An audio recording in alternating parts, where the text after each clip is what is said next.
ప్రవేశికకు సంబంధించిన కేసులు చూద్దాం. ప్రవేశిక రాజ్యాంగంలో అంతర్భాగమని 3 కేసులు చెప్పాయి.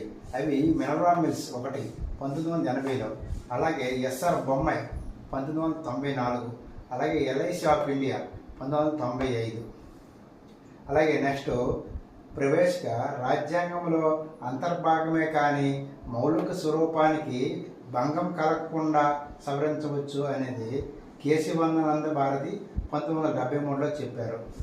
నెక్స్ట్ ప్రవేశిక రాజ్యాంగంలో భాగం కాదు అని బెరిబెరి కేసు 1960.